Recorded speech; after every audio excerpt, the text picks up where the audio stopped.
बिरौल थाना क्षेत्र के कहुआ जगदीशपुर गांव में पैतृक संपत्ति बेचने और नशा पान का विरोध करने पर पति ने पत्नी को पीटकर मार डाला।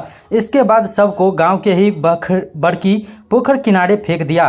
घटना रविवार देर रात की बताई जा रही है। सोमवार की सुबह में टहलने निकले लोगों ने पोखर किनारे शव देखा। मौके पर जुटे ग्रामीणों ने शव की शिनाख्त रामानुज ठाकुर की दूसरी पत्नी रंजू देवी के रूप में की। मृतका की उम्र 48 साल है।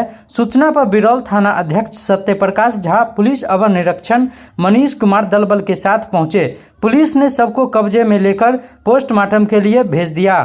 बहन की हत्या की सूचना मिलने पर बिरौल थाना के नेवरी गांव से पहुंचे भाई रतन कुमार झा ने आरोप लगाया कि रंजू के साथ उसका पति बराबर मारपीट करता था। इसकी सूचना उसने पहले भी बिरौल थाने में दी थी। मृतका के भाई ने बताया कि आरोपी रामानुज पैतृक संपत्ति को बेचकर शराब पीता था, जिसका रंजू विरोध करती थी, इसलिए आरोपी रंजू से मारपीट करता था। पुलिस को दिए गए आवेदन में भाई रतन कुमार झा ने मृत महिला के पति रामानुज ठाकुर समेत 3 अज्ञात लोगों पर मारपीट कर हत्या करने और शव को ठिकाने लगाने के उद्देश्य से पोखर किनारे फेंक देने का आरोप लगाया है। आरोपी रामानुज ठाकुर की शादी रंजू से करीब 35 वर्ष पहले हुई थी। दोनों के 3 बेटे व 1 बेटी है। इनमें से 1 बेटे व 1 बेटी की शादी हो चुकी है। 2 बेटे 21 व 19 साल के हैं।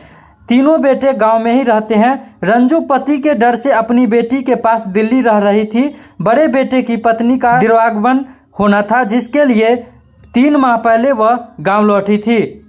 घटनास्थल पर पहुंची पुलिस ने शव को पोस्टमार्टम के लिए भेज दिया था। रंजू को जानकारी मिली कि उसका पति गांव में जमीन को बेचने जा रहा है। इसी बात का जब उसने विरोध किया तो उसकी दर्दनाक हत्या कर दी गई। शराब बेचने के आदि आरोपी पति के पास रंजू से शादी के समय करीब 20 बीघा जमीन थी, जो अब घटकर 8 बीघा के करीब बची है। शराब पीने के लिए उसने जमीनें बेच डाली। आरोपी की पहली शादी बिरौल थाने के पोखराम में हुई थी।